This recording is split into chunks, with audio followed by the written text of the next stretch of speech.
Cari amici del meeting di Rimini, sono felice che vedrete. Dear friends of the Rimini meeting, I'm happy that you're going to see the movie Pope Francis, a Man of His Word. I'm happy for you because you will become richer, more determined, more confident than you already are. I'm happy that you will see the movie with Don Dario, with Father Dario, the man who believed in this project and who has become a dear friend. He will be able to tell you more.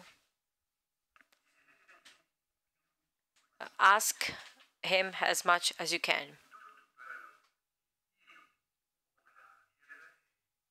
What I had to say is in the film. And you will see the movie and you will listen to the movie when you will be all face to face. More than that, eyes in the eyes. With a very courageous man, very humble man, and very amiable man, Pope Francis. A real rock, as Christ used to call his predecessor. I'm sure that you will spend 90 minutes that will be extraordinary in the presence of Pope Francis. And if you have any other questions after the film, feel free to ask to Father Dario or send me your questions through Father Dario. Bye-bye.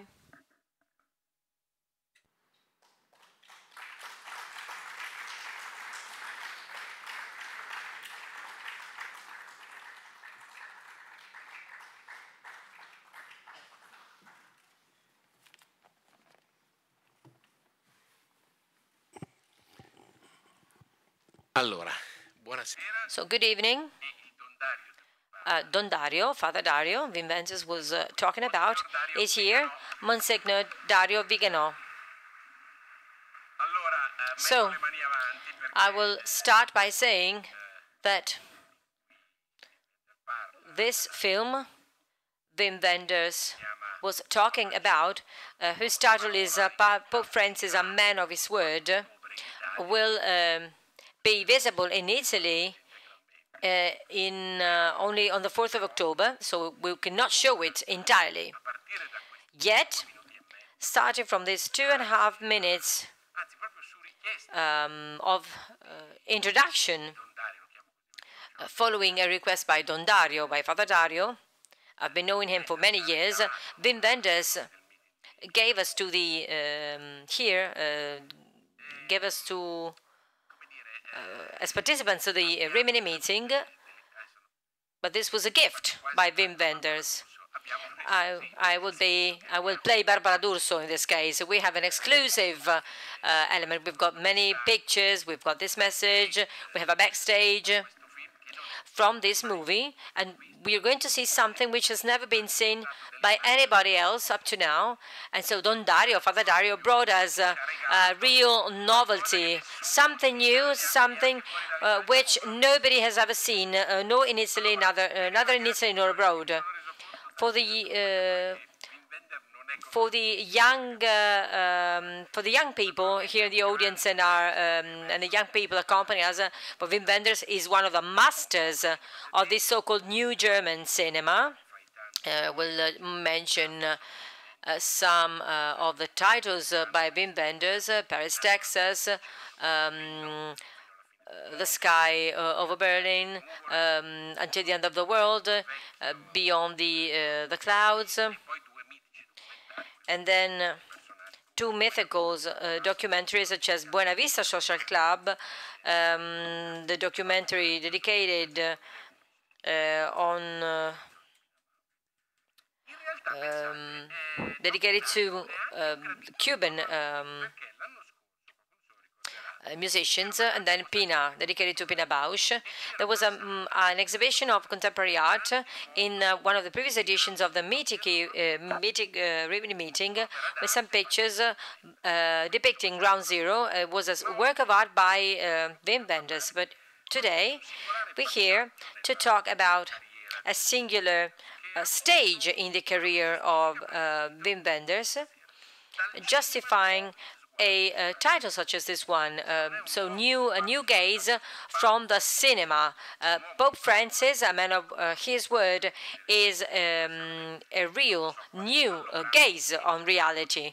So let's get into depth when it comes to this moving, and I will ask for the first picture. Guess who is behind the check? Guess who is there? This is quite an amusing picture taken on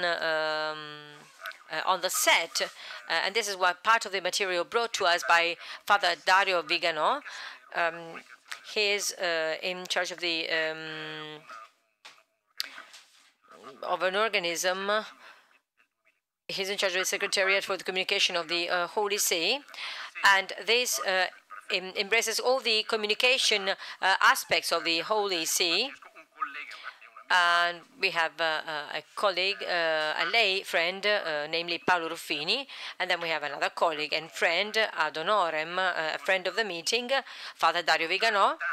I consider Don Dario, Father Dario Viganò, as a friend of the meeting. He's also a full professor in the Lateranense University. He's also a professor at the Lewis University in Rome.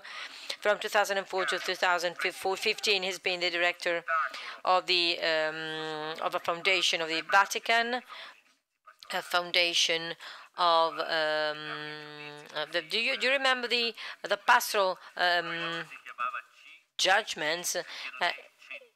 It was CCC. That was a name. It was a cinema, the Catholic Cinema Center.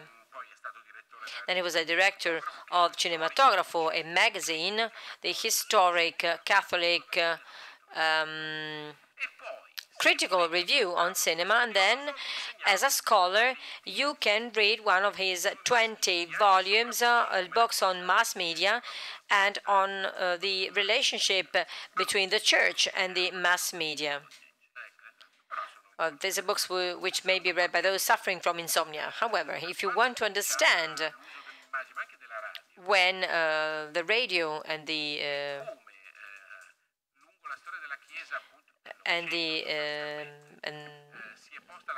cinema started to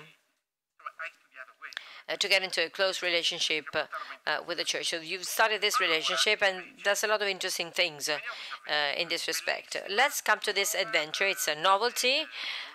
You wanted to organize this project. It was one of your dreams, I would say.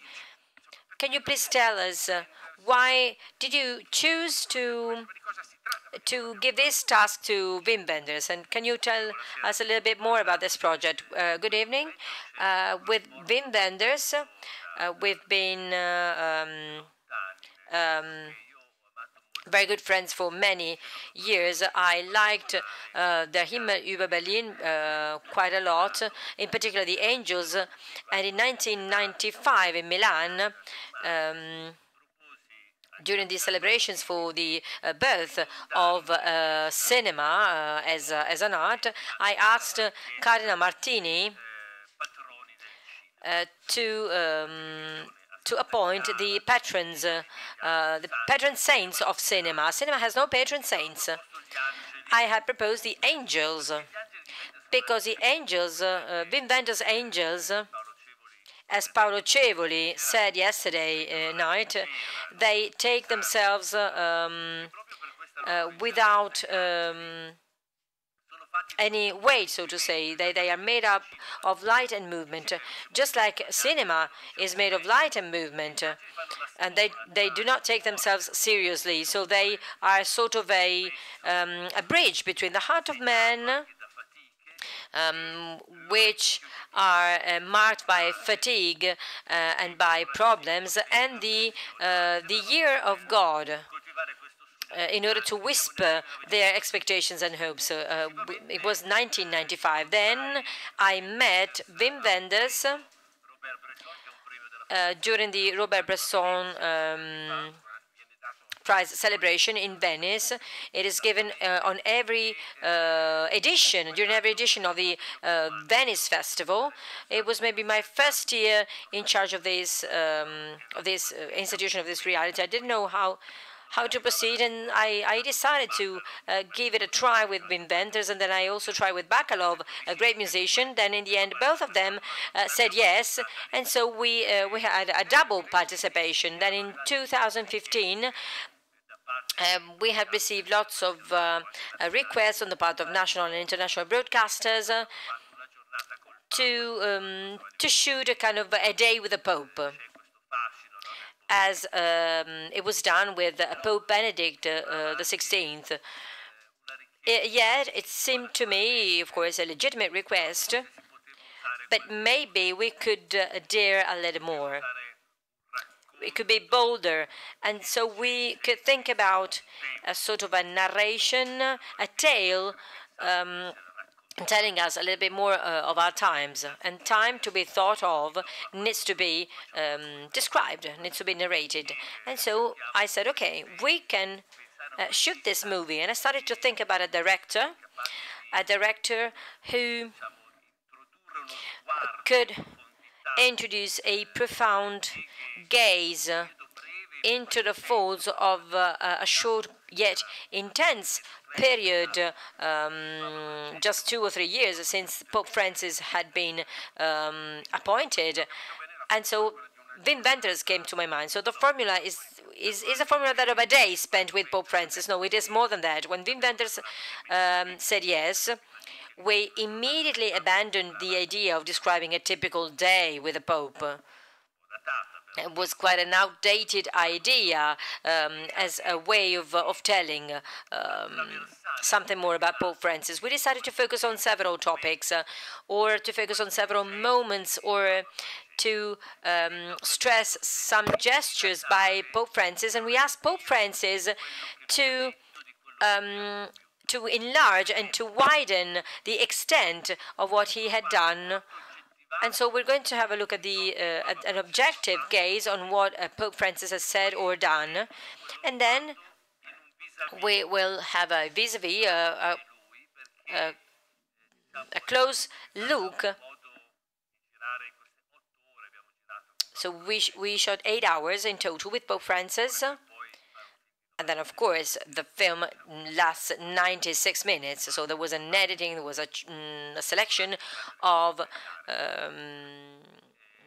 the scenes, of the fragments. A director is bold when he decides to cut, not to add.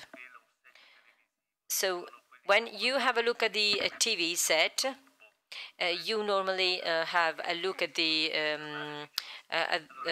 people. So the 2 teleprompters connected. And what did the Pope see? The Pope saw on the screen, he saw Wim Wenders, only the gaze, the eyes of Wim Wenders, but Wim Wenders was in another room. He was not there with the Pope, because when you have a person in flesh and blood, flesh and bones before you, you keep your eyes fixed, but at a certain point you need to find a defense mechanism. Either you lower your gaze or you get distracted, because we normally do not manage to hold a gaze for too long a time. In this case, you have a gaze, you have the eyes, but you don't have the person, so you do not create any feeling of being ill at ease. So it is the gaze and the Pope. But Wim Wenders was not in the same room as the Pope. And that was a choice by the director in order to involve the spectator, the viewer, directly. So the viewer, the spectator, is looking the Pope into his eyes, and vice versa. The Pope is looking into the eyes of the spectators. So you've explained a little bit about the editorial line of this movie, and we're going to have a look at many parts of this movie.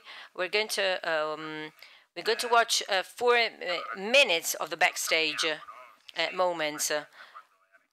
Since Pope Francis came, we have been talking about the attractiveness, the appealing nature of Pope Francis. There were many artists whom you introduced to Papa Francesco. Is attractiveness, is the appeal by Pope Francis a different appeal when it comes to directors, actors, celebrities, or does it remain the same? Well, we can say that there are many reasons for being interested in a pope. Some reasons are typical of each pontiff, of each pope. It is not like being introduced to a president of a country. We have a leader in this case whose strength is not based on the typical logics of the mundane power. And in addition, we have a population, a people, that cannot be identified with any nation. It is a sort of a planetary people. And then there are other elements which normally draw the attention of artists when it comes to the pontiff, to the pope. In this case, we have some elements.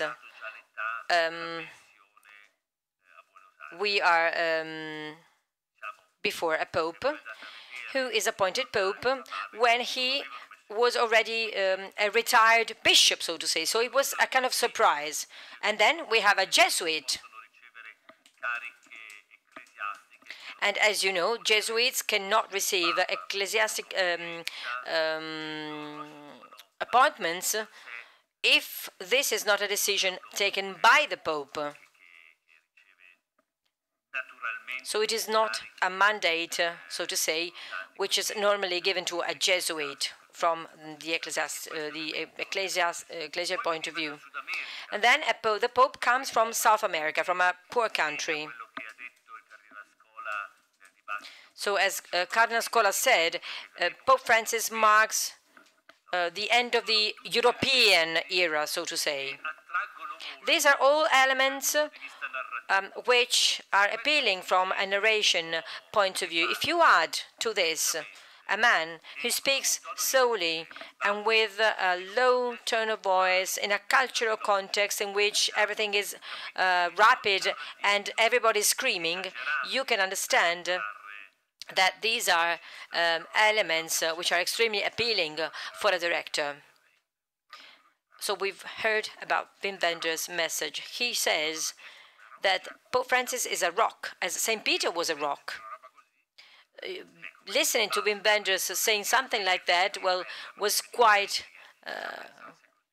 surprising to me. I would have never said that Wim Wenders could think this, think about the Pope in this way. Well, think about the title, A Man of His Word. The fascination is the fascination of a man. And I will recall Scola, Cardinal Scola once again. Cardinal Scola said that we need the Holy Spirit to wake us up. So the man helps, the Pope helps everybody to get to the essence of things. So this is why he's a rock. He's a rock because he's had the strength, probably because of his training, education. He was educated with the Jesuits, and he was the Archbishop of Buenos Aires, so he had the strength to intervene in a determined way on several situations. There are many people stating that Pope Francis is revolutionary, juxtaposing him to Pope Benedict, who would be a traditionalist. But this is not the case.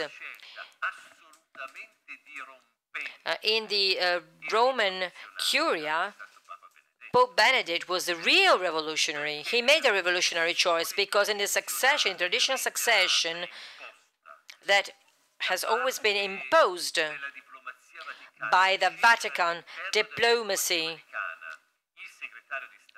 when it comes to choosing the Secretary of State. Pope Benedict decided to choose a person who is not a diplomat.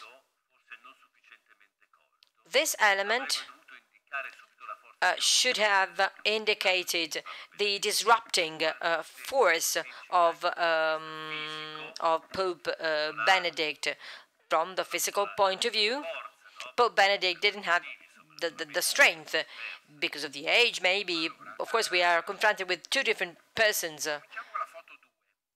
So let's start with the picture number 2. This was the first time Wim Wenders met the Pope.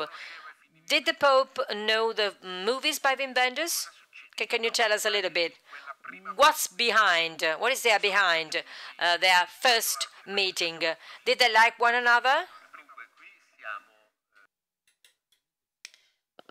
So here we are basically in an area in which, for example, when you enter the Neri room, on the right there is a small room where sometimes meetings are held, and you get out of that room, there is a small corridor leading to Santa Marta, which is basically which are the rooms of the Pope. So the Pope had been informed, he had been informed on the project, he had declared himself willing to meet the director.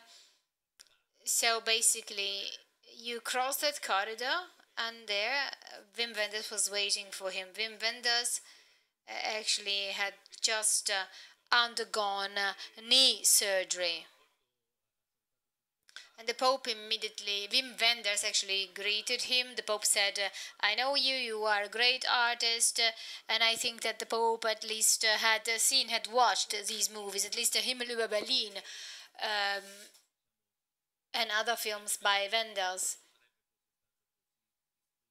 Otherwise, he wouldn't have been so willing to actually these 8 hours work had he not perceived how important Wim Wenders was from an artistic point of view and from a spiritual point of view. What kind of language did he speak? Actually, Wim Wenders speaks a lot of languages.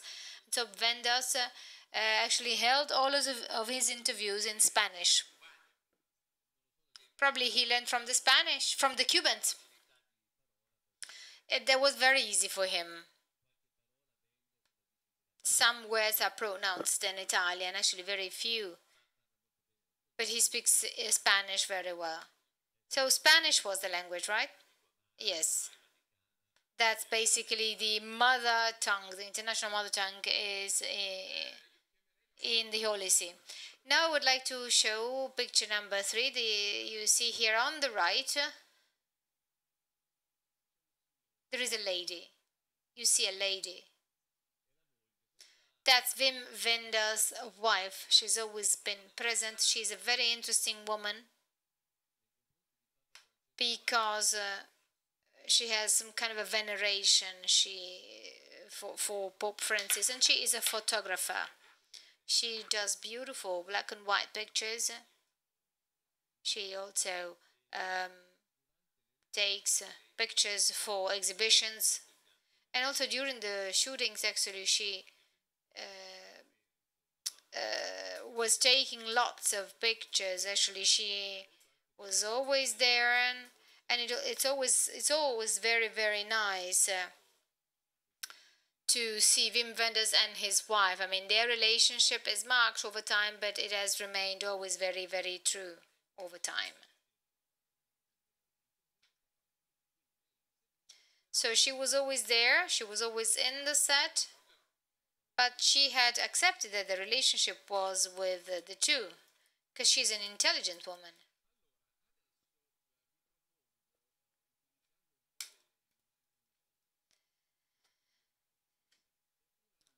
So I'm now showing you a loop of pictures.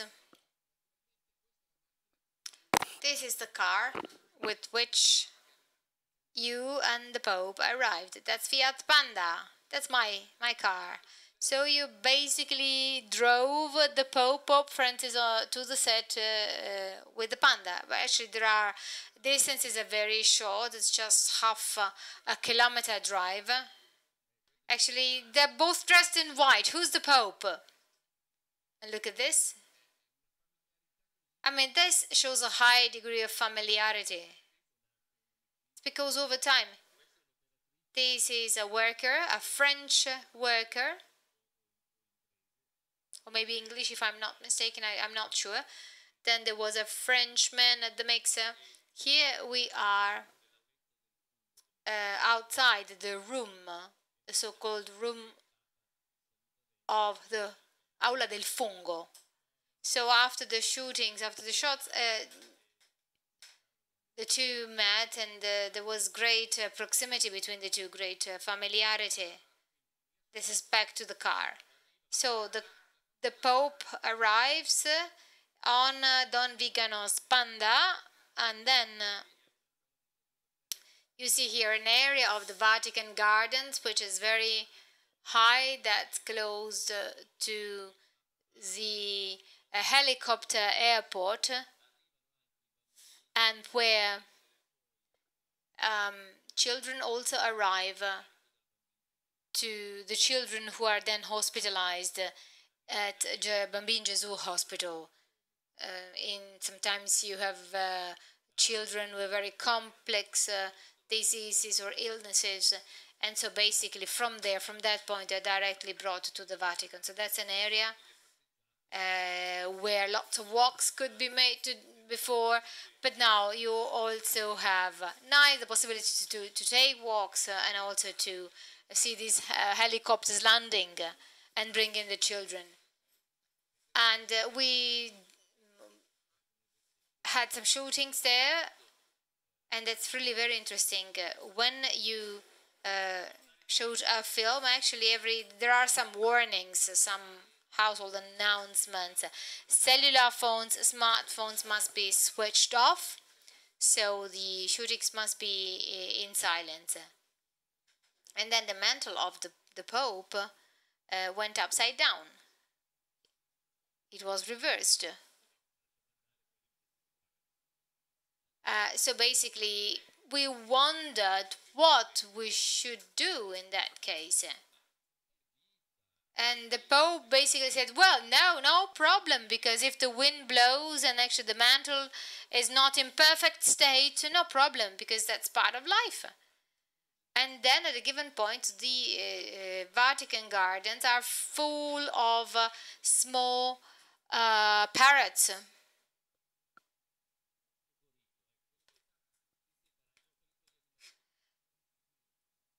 And it's full of these, not even of parakeets. It's full of these parakeets, of these parrots. And probably the kind of parrots that were in the house. So we started, and then these parrots started making lots of sound. It was really very chaotic, and that went into the mics. And the Pope also said, well, no problem, that's life too. Wim Wenders actually makes some direction choices, but the Pope is the Pope, he's not an actor. So actually, he shouldn't be asked to repeat certain scenes, because, there was real life, and real life had to be portrayed in the documentary. I think this is really very, very interesting. Sometimes people object, especially in recent years in which lots of popes have been depicted on screen. There are some people who object that if you open too much towards the mass media, you run the risk that the Pope places himself too much on the scene. But that's not true, because, you have to look at the camera, you have to be careful and be properly illuminated. So, does the Pope know? Is the Pope aware of the fact that there's a camera? Does the Pope change himself in front of the camera? Because, we are in the time of realities, of reality shows. For example, the Big Brother reality show features people who know that they are on stage, and so they show off. Don't we run the same risk in the case of the Pope? Well, it seems to me that no, this is not the case. Of course, I mean, the situation is always changed when there is a camera. If you ever go to Mass on Sundays, and during that Mass you have the state television, the very same priest, the very same choir are a priest or a choir or a church in general, which is different than normal. Because also psychologically, something changes. Something has changed. But having said this, which refers to the non-neutrality, and media is never neutral. It also seems to me that popes are not subdued to this, are not subject to this. Plus, when it comes to Pope Francis, a couple of things should be said. So when Pope Francis was elected Pope, a number of video messages were started. That kind of genre is not very interesting, I have to say, because you have a fixed camera, and plus he wants to sit in a place, and behind you have the image of a Madonna. But actually, where he sits, actually the camera can only see a small part of the frame. So visually, that's not very elegant. Plus, he also has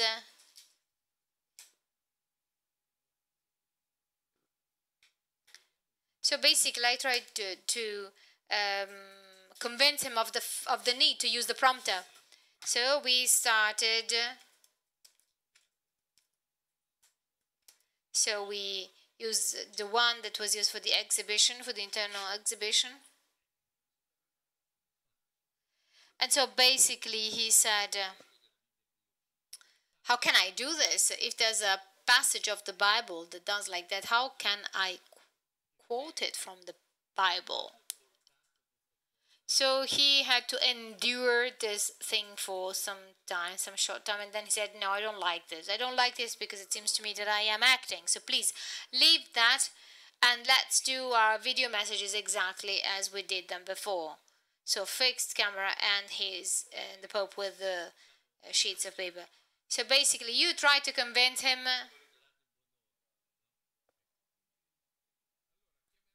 So I would now like to show picture number 4. When I saw this picture,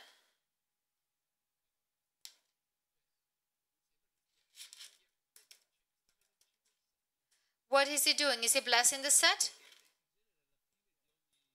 This was at the end of each shooting. We had 4 shooting sessions, and at the end of each shooting session, you have a troupe, you have an international composite group of workers, and everybody in this group, I mean, had normally goes through different pathways, and all of them have their spiritual, personal relationship. And so before the Pope, meeting the Pope, some of them also dared asking some prayers. And so in the end, we always had a prayer all together with the workers.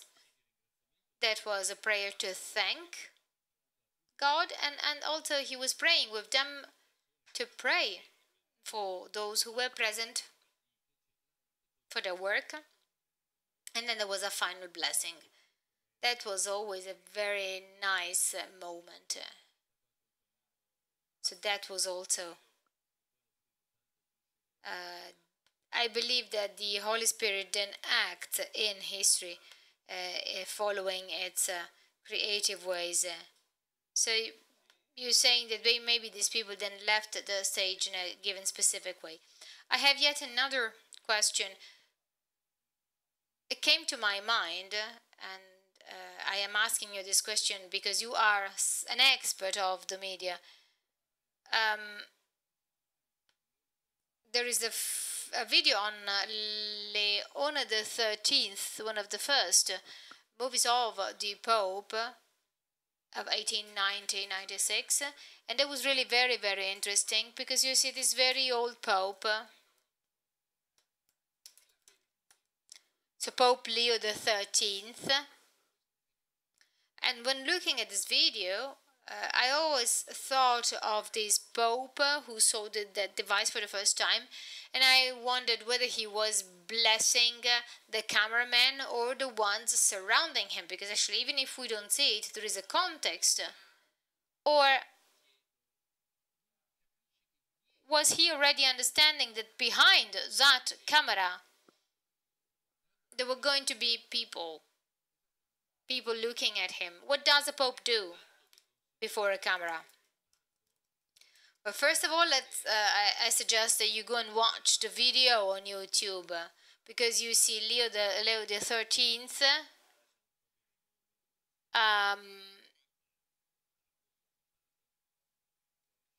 He gets off the carriage.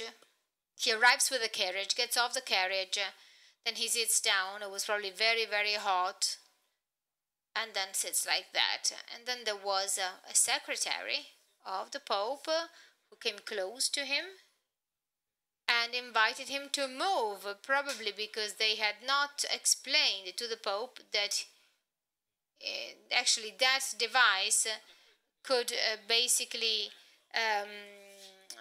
take the image of a moving Pope, and starting from that moment he started moving because he had been told to move. So there was the example of a Pope, and actually he could not understand the extent and the functioning of those devices, but we are witnessing a fact.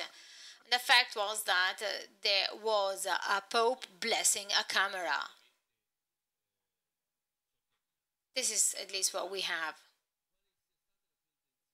So we do not know what his intention was, but what the outcome in terms of significance, in terms of meaning of that gesture, well, that meaning has probably been much wider, and in that respect we have to imagine that the Pope and the Church have blessed not so much the cinema art, the cinematographic art, but rather the public of a new way of experiencing entertainment. Up to that moment, there were some easy representations, but there was no reproduction of movement. So that meant that the Church was facing a type of audience that before that moment they had never met before. It was then Pius XII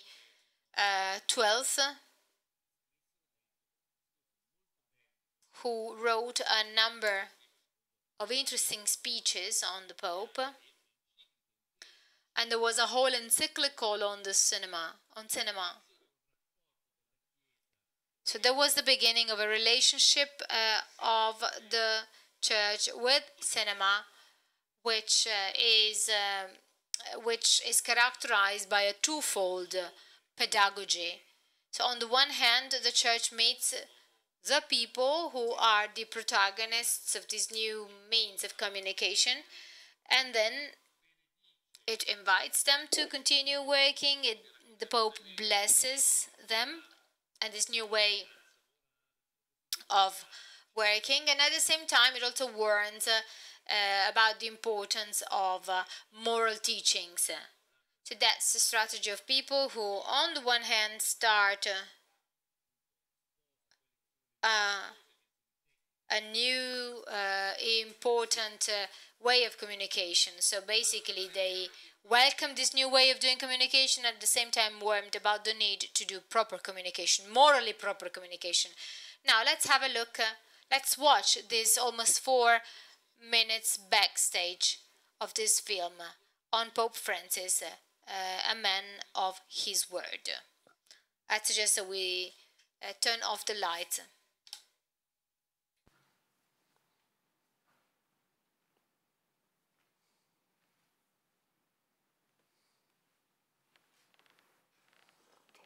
Take one, Mark.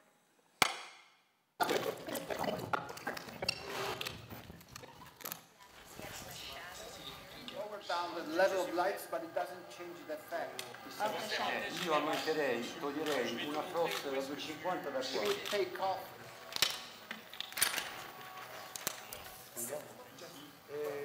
Che ci offro?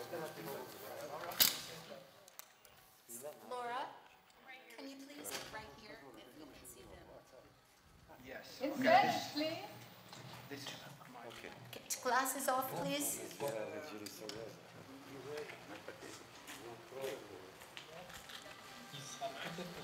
Yes. So we're going to check this.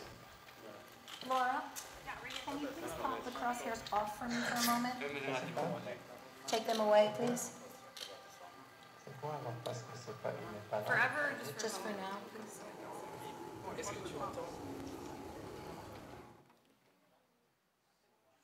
Par ici. Par ici. Ouais. Arrête.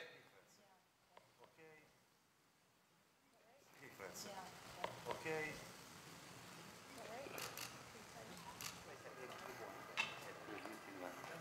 Okay, I think the camera is going lower. Is it possible?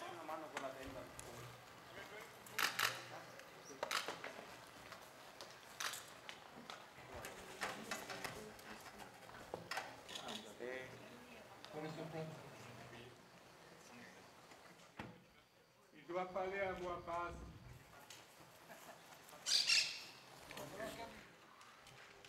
Ecco gli uccellini. Oh, ecco la famosa panda.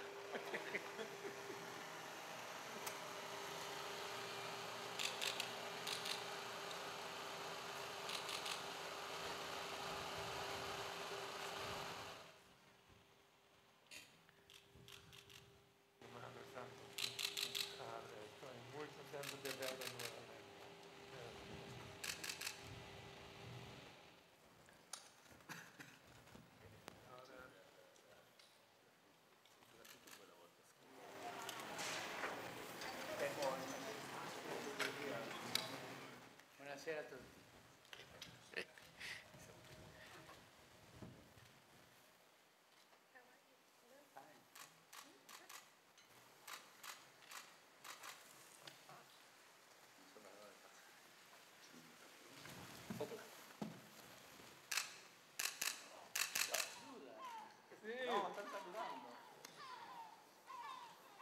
Che sono gabbiani, Anche i gabbiani avevate.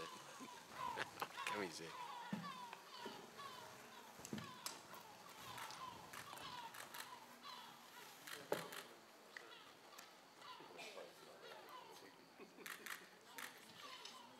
Bene, partiamo. Tutto bene?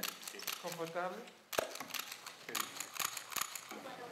Par ici.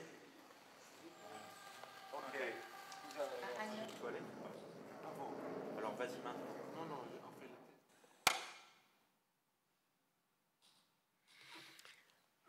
Allora, insomma, So we are the first ones to watch these scenes. That's not bad at all. I am impressed by the fact that actually the members of the troupe did not get in order to, in a way, appear in front of the Pope.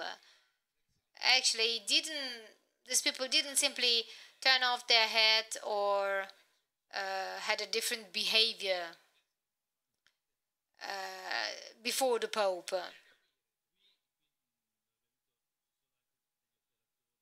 Here we also had some people working for the Vatican, so apparently there were two troops.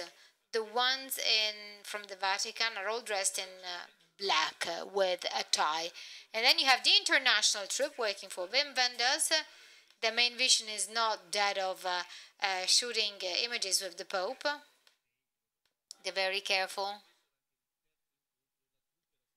And then the first time maybe there was a little bit of tension.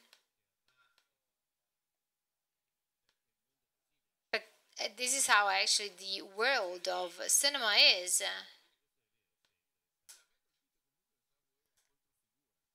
I was basically impressed by the fact that there was that there were members of the troupe who was sort of some kind of a stuntman. So seagulls were to be heard. So are they in the film? And plus, in the film, you often work in post-production. And you can do anything when working in post-production. And I was also very much impressed by the fact that the Pope greeted everybody at the beginning. This always happened at the beginning and at the end when entering the set. But that's basically his way. You cannot ask a man to be different. It is as if he does not feel at ease in doing what he does if he does not personally greet everybody. I think this is really beautiful. This is also what he does, for example, when he's on a plane, even if he doesn't do a press conference, he personally greets all the journalists on the plane or the airplane personnel, the hostesses, the stewards. I mean, they all sit next to the Pope for a picture. And then some of them bring a letter or a prayer. And I think this is really beautiful.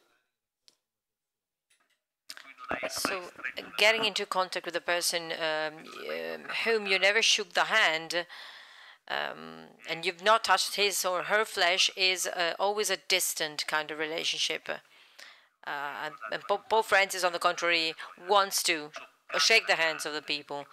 He said, when you give a beggar some money, you need to touch the flesh of that person. The flesh. This is one of the teachings of Christianity. God, the Lord, comes into life and becomes concrete and tangible with the flesh. Before we change topic, I need to listen to what Wim Wenders said. Do you have any questions? If you have any questions for Wim Wenders, please write them down, and then Father Dario will hand them over to Wim Wenders, and then sooner or later you will receive an answer. So before we turn the page, I forgot one thing. He mentioned Leo the 13th. I started to tell you something, then I forgot another element. In the Vatican, there is a facility called the Vatican Filmothèque. Was created in 1959. A sort of film library of the Vatican. So all the national film institutes gave as a gift something. The National Film Library of Milan gave as a present, as a gift, these pictures taken during Leo, while Leo the 13th was Pope. Adriana Prolo was a lady who, at the end of the 19th century, opened what would become the Cinema Museum in Turin. The Cinema Museum in Turin is very ancient. The National Cinema Library of Milan gave this short movie with an initial comment which said, shot by Vittorio Calcina in the Vatican Garden, 1896. And this is why the Vatican movie library was, so to say, guilty of disseminating a historic fake. If you watch the movie, this is what you read. Yet the comparative studies that can be carried out thanks to the digital techniques showed that these shootings were not taken by Vittorio Calcina. They were taken by William Dixon in 1898. So after so many years of existence, I'm confessing this sort of fake data. They are preserved like that, but these shootings, so the first shootings were by an American.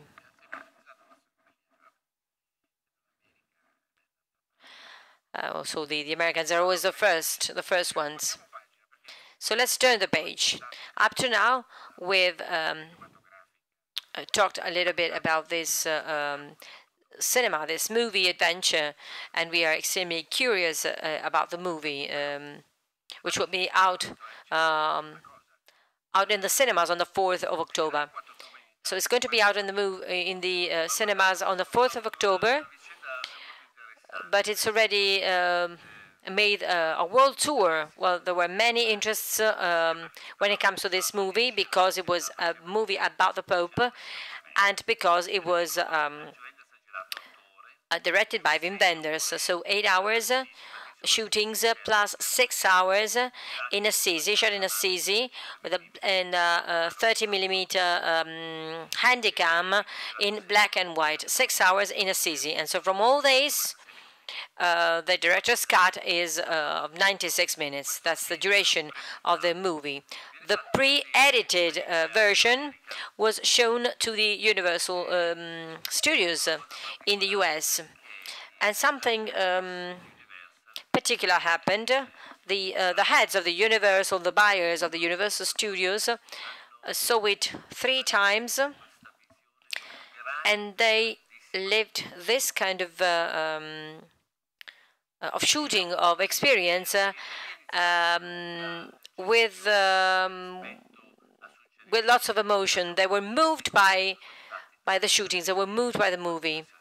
There were so 3 different editing works were carried out. And so the work is very, in this kind, the work is very particular. And in the end, the movie was bought worldwide by Universal. So Universal is a world distributor. So it was out in the cinemas in the US. Then in Germany, it was very successful in Germany. Also because Wim Wenders comes from Germany. And in these days, during the meeting with the families in Dublin with the Pope, it is out in Great Britain. It will be out in the cinemas on the 12th of September, then on the 4th of October in Italy, and then South America, and etc. in other countries. At the end of the movie, there is a homage, a tribute paid by Patti Smith. She wanted to write something, to write a song ad hoc, specifically for the movie. So that's another gift given by Patti Smith. So we've taken note of the date. We say the date. So this is your côté cinema, so to say, your cinema side. However, Pope Francis is not the first Pope who called you to collaborate, because several years ago you were assigned the Vatican center, the TV center of the Vatican. You were given this task as a director by Pope Benedict, and this center holds the rights, the copyright, the rights of all the images of the popes. So you were studying the movies. You wrote a lot about the relationship between the church, the popes, and cinema. There are lots of documents and lots of papers. You've studied this topic in depth. So can you tell us something more about the meaning of this work. So managing the massive amount of images and pictures referring to the Vatican, which are then distributed worldwide. Well, first of all, I tried to understand where I was, because I thought that the pictures, the images and the scenes depicting the Pope were property of RAI. But I discovered this was not the case. There is a state TV that was called Centro Televisivo Vaticano, and they have an internal network in the Vatican. All the meditations of the Pope are recorded, and they are broadcast only within the Vatican. But then the Vatican media produces the Pope's the Pope, so the international fees, the Pope's images are produced by the Vatican's media, and then they are broadcast all over the world. So the brand that is Vatican Media today. Why am I saying this? Because when there is an event, you need to take into account that we have 61 connections in the world, such as APTN, Reuters. So we have 61 different realities, which in turn are connected with a series of broadcasting channels. So this network is widespread all over the world. We have 41 TVs worldwide permanently connected with the Vatican. And then we have some TV corporations. For instance, in Korea, we have 2 TV broadcasting channels with a stable agreement. We have 2 TV networks in Japan. We have NKK, highly technological in Japan, and we've experimented the Christmas Mass being broadcast in 8K, which is a sort of way to multiply the definition criteria for the image and sound quality. In Italy, we don't even have the 4K. You can buy a 4K TV, but you will never see images in 4K. Our TVs in Italy cannot recognize a 4K. I think there's just one experimental channel distributing in 4K, but only experimental documentaries or movies. So when I came to the Vatican Media, I tried to enhance as much as I could all the professionals that we have that were working for Vatican Media. We've got excellent professionals, and I tried to take to free them, so to say, from the dominance of the RAI broadcasting. Think about what the RAI did for the Second Vatican Council. We still didn't have the Vatican Media at that time. So over the course of the decades, RAI was a sort of so to say, acted as the key broadcaster for the Vatican. We still have a privileged relationship with RAI,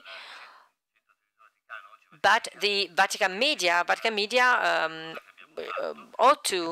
had to take on the responsibility for the images, and this is what we did, starting with Benedetto XVI.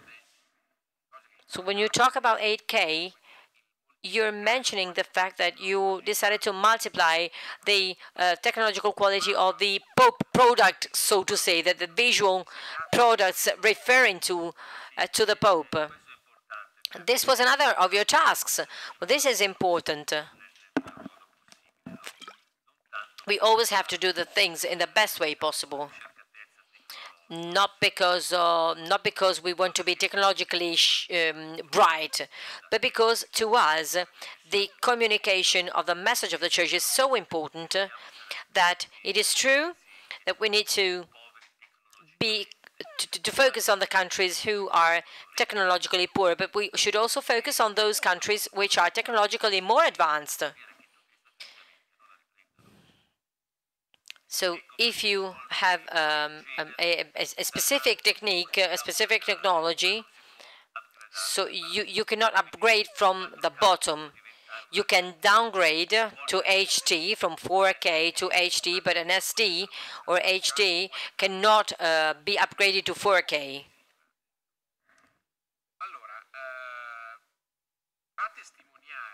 So to testify this work, we thought about how to give you an example of the materials on which Monsignor Viganò has been working over the last decades. We've thought about focusing on a very peculiar and important moment for the history of the Church. We're now going to watch several scenes coming from the Vatican media, and they refer to the crucial days in which Pope Benedict decided, so to say, to resign. So from a speech, from an homily in Latin, until the final greeting of Pope Benedict. So let's have a look at these scenes. Please turn off the lights. Thank you.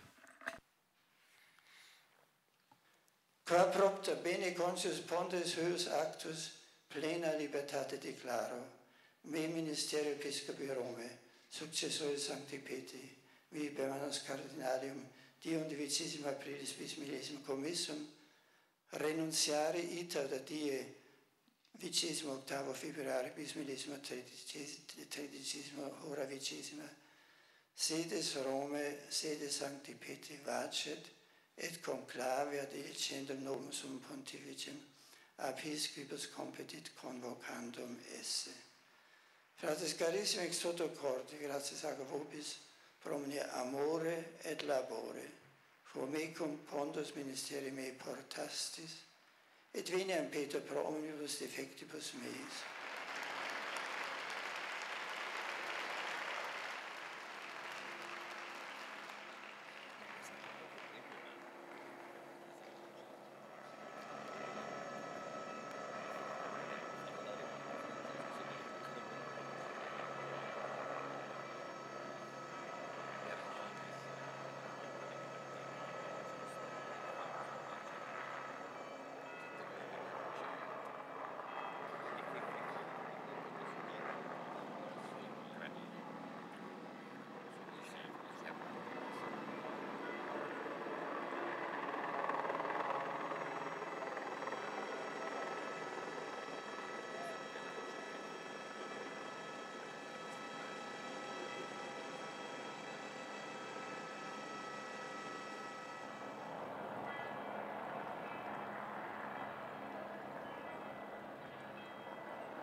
Dio Onnipotente, Padre e Figlio e Spirito Santo.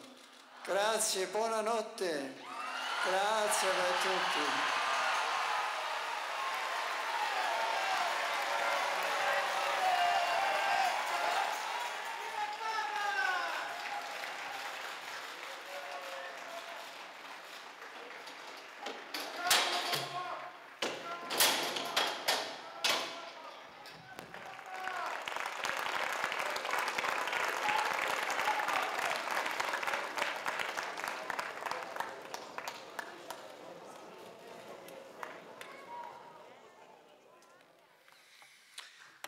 Allora, quella porta che si chiude, un cammino. So the door closing, well, I think that everybody remembers it. There was an evening in which I think the whole world, in just a few days, had to understand the meaning of that action, of that decision, an action which is a gesture, which is still full of questions. Well, that's a page of history. That was the last word.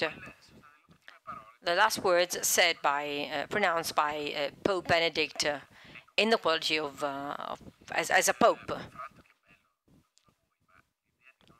So the idea of not listening to any comments, the idea of just watching the images without having any comments by somebody who talks just to fill in a silence, such an epochal event is best seen in silence. You will now tell me whether this was your choice or not. So that the whole journey by helicopter, of course, the last words by Pope Benedict, and then we listened to the Latin words. A colleague who knows Latin discovered that the Pope was saying that he decided to resign. So that the whole world was wondering during that day. So selecting the images, selecting the scenes for that farewell was quite a task. How did you solve that? 28th of February 2013. Well, first of all, I need to tell you that there were many TV broadcasters which wanted to shoot the final the journey by Pope Benedict. Some of them wanted to get aboard the helicopter of the Pope, but the best thing was to tell them all off limits for everybody. That the helicopter was off limits for everybody. As for Vatilex #2, well, just a few days had passed from that event, so accepting other broadcasters would have meant having other people stretching cables along the corridors, and we decided that we wanted to have only one shooting, our own shooting of those moments. This is just a small editing work, but I remember that we've employed 4 mobile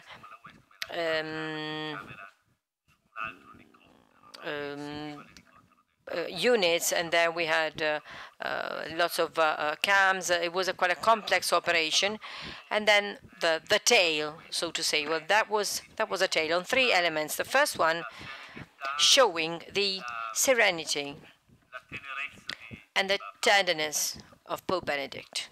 That was the first aspect. A frail man, yet a man who was able to take such a serious, such a heavy decision. A gentleman, a man who is gentle, but who is not easily moved. And I can imagine, from an emotional point of view, how tense that moment must have been. So we wanted to convey the image of a fresh image of Pope Benedict. And then the second aspect, he was resigning. And so we had to treat this moment as if it were the death of a pontiff, of a pope. And the death of a pope demands for a journey from the Apostolic Palace to St. Peter, to the square, and then the tribulation.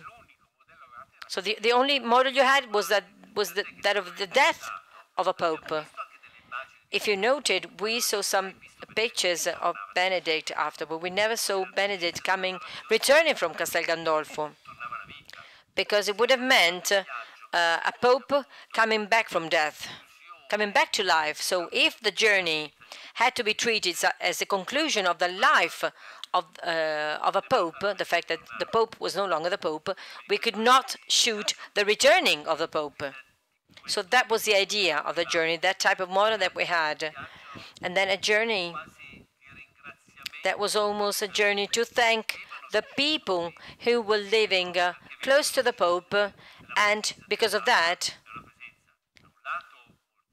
these people felt the presence of the Pope, which is both a very nice presence, but also quite a challenging presence. Just imagine people living close to the Vatican. They, of course, they are fond of the Pope, but you also pay a price for that, for living close to the Vatican. Then the third element, we didn't simply want to accompany the Pope. So we wanted to welcome the Pope in a new dimension.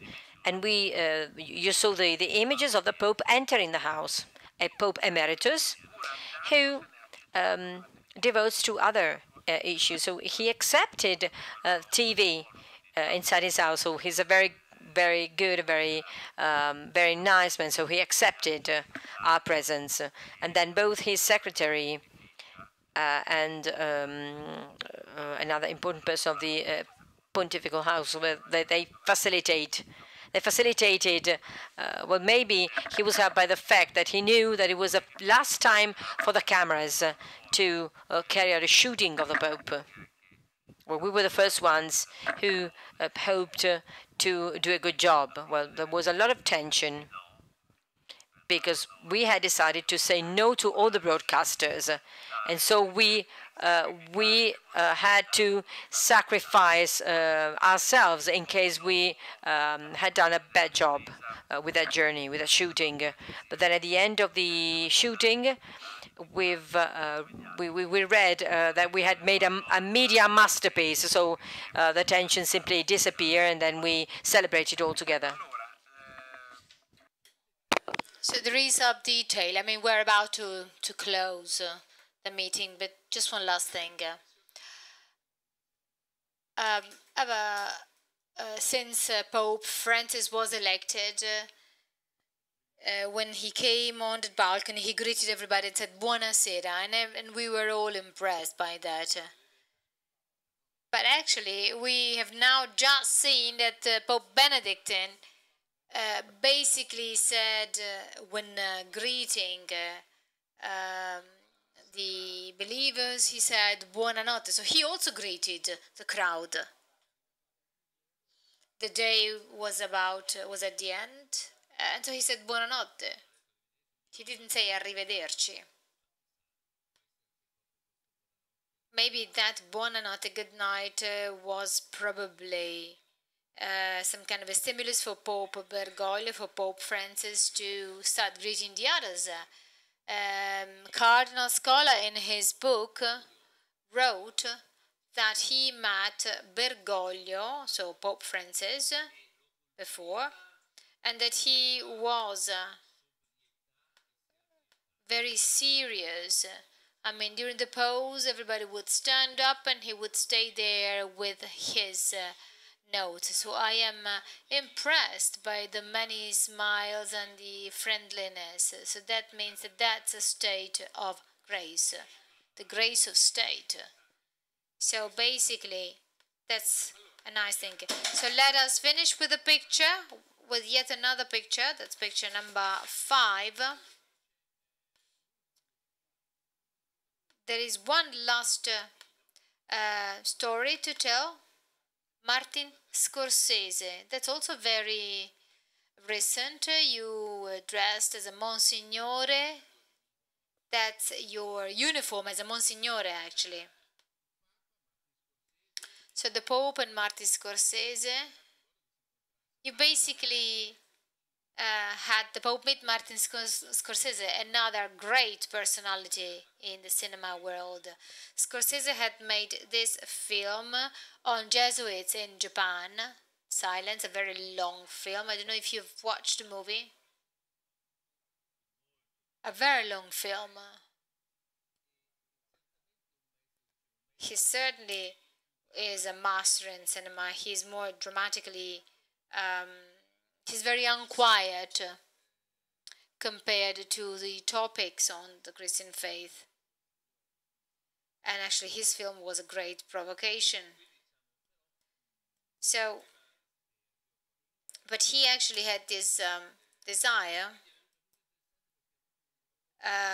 to come to the Vatican. He was very close, and actually you see himself and then the lady sitting as his wife. She finds it unfortunately very difficult to stand up.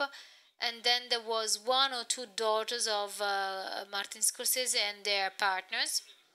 So there was kind of some kind of a family meeting, as if family Scorsese had invited the Pope. So there was a very, very interesting meeting.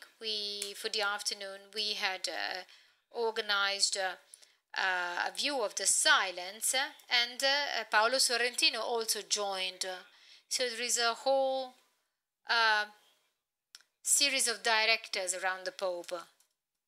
Is this the effect that Pope Francis makes? Well, actually, if you're not close, if you have your spirit free, you let it flow, and then it goes wherever it wants. I have a personal question to close our meeting.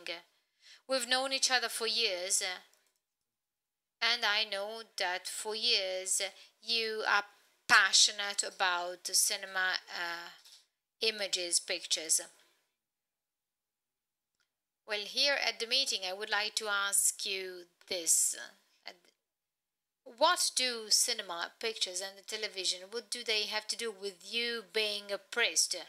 This is a very difficult and kind of bad question on your part. Nasty question, I would say. So if human nature, if my nature expressed the individual self, well, actually, when this question would be legitimate, because the individual self actually cultivates the self and it enjoys the self, so you can build your own identity, your own place where you can be comforted and satisfied.